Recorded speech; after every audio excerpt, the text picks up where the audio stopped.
안녕하세요. 파산관제인 홍인필 변호사입니다. 2024년 개정된 관제인 직무편람을 공부하고 있습니다. 69번째 시간입니다. 상속재산 파산 세 번째 시간이고요.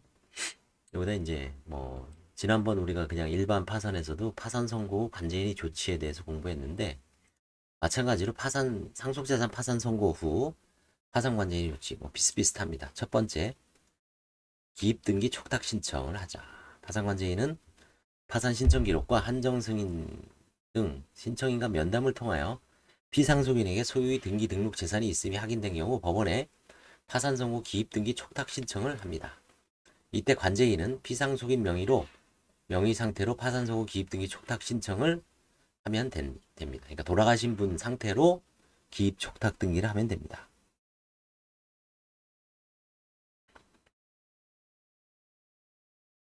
여기 보시면 상속재산 파산 절차 중에 파산관제인이 피상속인, 돌아가신 분이 소유 부동산에 대해 청산을 위한 형식적 경매를 신청하는 경우에도 상속인 앞으로 소유권 이전 등기를 할 필요가 없이 망인 명의 상태에서 신청합니다. 이후 경매 절차에서 매각된 부동산은 피상속인에서 매수인 앞으로 직접 소유권 이전 등기가 격려됩니다. 파산관제인이 부동산을 이미 매각한 경우에도 피상속인에서 매수인 앞으로 직접 소유권 이전 등기가 이루어지고 있습니다. 이게 예전에는 이러지 않았어요. 반드시 상속인 앞으로 한번 거쳐가야 된다. 그게 이제 등기 실무였는데, 최근에 몇 년 전부터는 이제 실무가 바뀌어서 이런 식으로 이루어지고 있습니다. 어떻게 보면 이게 정확한 어떤 현상을 표현하는 거죠. 한정 승인을 했지만 그게 내가 그 책임 범위 내에서 내가 승인을 한 거지 직접 등기를 받겠다고 한 건 아니죠. 그래서 굳이 피상속인에서 다이렉트로 매수인한테 넘어가는 게 맞죠. 어떻게 보면. 그걸 왜 상속인한테 한번 찍고 또 넘어가느냐. 문제가 많죠. 세금도 또 내야 되고. 그래서 한정 승인 또는 재산 분리가 있는 때는 상속 채권자 및 유증을 받은 자에 대한 변제가 아직 종료하지 아니한 경우 동안에도 타산 신청을 할 수 있으므로, 경우에 따라서는 한정 승인 앞으로 상속을 원인으로 한 소유권 이전가 맞춰진 경우가 있는데, 이러한 경우에도 파산관제인은 상속재산에 대해 파산 선고가 있었던 사실을 기재하여 상속재산에 대하여 파산 선고 기입 촉탁 신청을 하면 받아줍니다. 한편 임대인이 사망한 경우 임차인이 임차권 등기 명령 신청 절차에서 상속 등기를 생략할 수 있도록 하는 부동산 등기 선례가 제정되었으므로, 파산관제인은 피상속인이 소유 부동산에 대한 임차권 등기 명령이 존재하는지에 관하여 확인해 볼 필요가 있습니다. 집행 외관의 제거.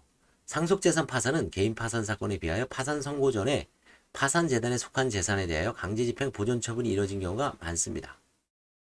파산재단에 속하는 재산에 대한 강제집행 보존 처분이 파산 선고로 인하여 효력을 상실하여 법률상 무효라고 해도 이를 환가하기 위해서는 집행의 외관을 없애는 절차가 필요하죠. 파산관제인은 집행법원에 파산 선고 결정 등본과 파산 채권자 목록의 등본을 첨부하여 집행 취소 및 해제 신청을 해야 하며, 만일 종전이 강제 집행 절차를 속행할 필요가 있다고 판단한 경우에는 집행법원에 상속재산에 대해 파산이 선고되었고 파산관제인이 선임된 사실을 알리고 소명자료를 첨부하여 강제 집행 절차를 속행하겠다는 취지 신청을 할 수 있다는 점은 개인 파산과 동일합니다. 그런데 피상속인의 상속재산이 소액의 예금과 보험 환급금만 존재하고 그 합계액이 신청인이 납부한 인지 송달료 및 예납금 합계액보다 적은 경우에는 이 예금 등을 환가한다 하더라도 환가 절차 비용에 충당하고 남는 금원은 473조 제1호 또는 3호의 재단 채권으로 해석되는 인지 송달료 및 예납금을 납부한 신청인에게 반환하므로 신속한 절차 진행을 위하여 환가 포기를 하는 것이 바람직합니다.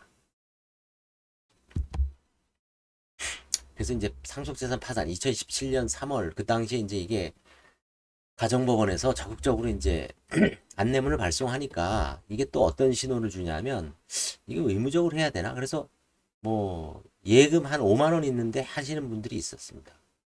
굳이 안 하셔도 되는데. 근데 그냥 관제인 입장에서 환가 포기할 수밖에 없죠. 5만 원으로 어떻게 할 수가 없으니까. 근데 이제 그 당시에는 또 인지 송달료 및 예납금이 재단 채권으로 이제 해석은 되지만 적극적으로 반환을 안 해줬어요. 뒤에 보시면 알겠지만 재단 채권으로 이제 반환하는 게 비교적 명확해졌죠. 그래서 그냥 제가 그때 제가 예전에 쓴 동영상 썸네일을 보면 뭐 몇만 원짜리 사건이 상속재산 파산이라고 써놓은 게 있습니다. 그런 거 참조하시면 이해가 될 겁니다. 지금은 그런 소액 사건 같은 경우는 이제 걸르죠. 워낙 이제 상속재산 파산도 널리 알려져서 대리인들이 상속재산 파산에 대해서 어느 정도 알고 있는 대리인들이면 이 정도는 굳이 법원에 가서 청산할 필요가 없고 그냥 한정승인 절차에서 적절하게 하면 됩니다. 그래서 조치는 일단 등기할 거. 근데 이 등기도 이제 안 하는 경우도 있죠. 등기 하셔야 되고, 그 다음에 집행 외관을 제거해라. 가장 급선무입니다. 감사합니다.